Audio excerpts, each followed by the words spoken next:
Hello everyone, नमस्ते अनि स्वागत छ हजुरहरूलाई हिमालय किचनमा। आज म हजुरहरूको लागि लिएर आएको छु रायोको सागको तरकारीको रेसिपी। ल अब यसको लागि मैले यहाँ प्यानमा एक ठुलो चम्चा तेललाई यसरी तताउन बसाएकी छु। तेल ताति पनि सकेको छ र हामीले रायोको साग पकाउँदाखेरि छुटाउनै नहुने एउटा कुरा भनेको मेथी हो। मैले यसमा राखेँ आधा सानो चम्चा मेथी। ल अब त्यसैगरी मैले राखेँ अर्को छुटाउनै नहुने कुरा रातो सुकेको खुर्सानी। यसरी रातो सुकेको खुर्सानी तेलमा फुराएर राख्दा साग एकदमै मिठो हुन्छ।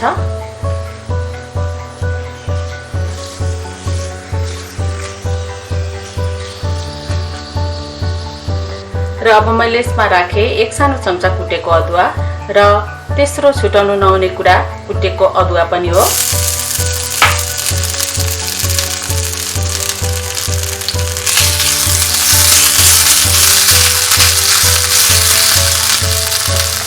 ल अब मैले यसमा राखेँ एउटा मिडियम साइजको टमाटरलाई।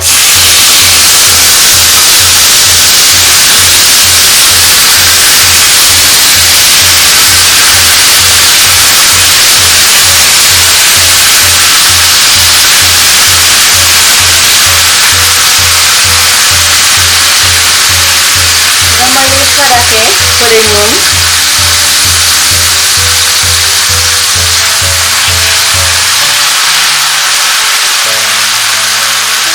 र एक सानो चम्चा जति काश्मिरी रातो खुर्सानीको बिलोलाई राखेँ। अब मिक्स गरिदिउँ।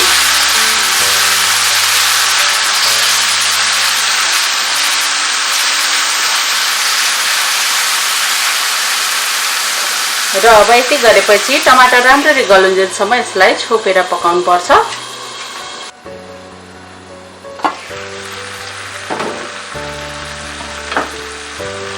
ल अब टमाटर राम्ररी गलिसकेको छ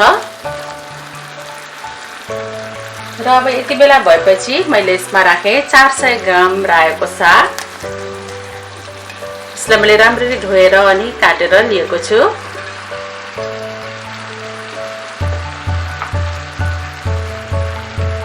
अब यसलाई राम्ररी चलाइदिउँ। सागमा मैले बेसार चाहिँ राखिनँ।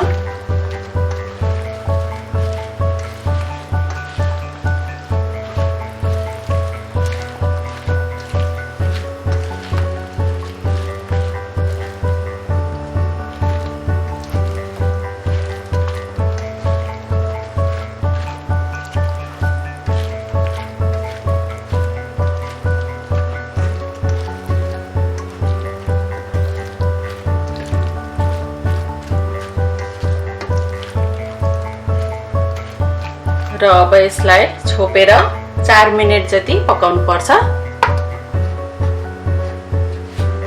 र 4 मिनेट पकाएपछि अब यसलाई हेरौँ।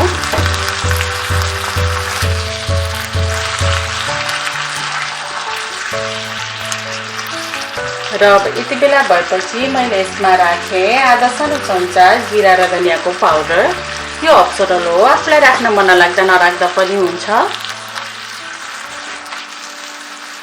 र मैले अब राखेँ नुन आफ्नो स्वाद अनुसार।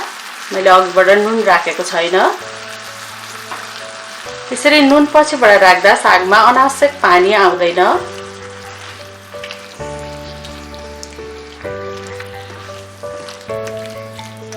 र अब यति गरेपछि यसलाई 1-2 मिनेट जति नछोपिकन मिडियम हिटमा पकाउनु पर्छ।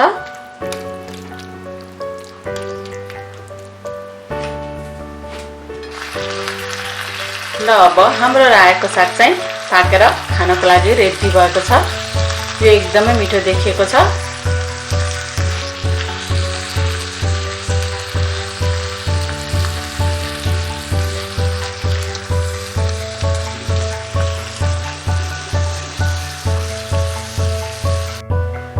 ल अब एकदमै मिठो रायोको साग चाहिँ यसरी बनेर खानको लागि रेडी भएको छ। हजुरहरू पनि रायोको सागलाई यसै गरी बनाएर अवश्य पनि इन्जोय गर्नुहोला। यसरी बनाउँदा एकदमै मिठो हुन्छ, साग हेल्दी पनि हुन्छ, सबैलाई मन पर्छ। हस्त यो रायो सागको मिठो तरकारीको रेसिपी हजुरहरूलाई राम्रो लाग्यो भने हाम्रो भिडियोलाई लाइक कमेन्ट सेयर गरिदिनु होला। यस्तै रेसिपीहरूको लागि हाम्रो च्यानललाई सब्स्क्राइब पनि गरिदिनु होला। सब्स्क्राइब गरिसकेपछि नजिकै रहेको नोटिफिकेसन बेललाई पनि अवश्य पनि क्लिक गरिदिनु होला। हाम्रो भिडियो हेरिदिनु भएकोमा हजुरहरूलाई धेरै धेरै धन्यवाद।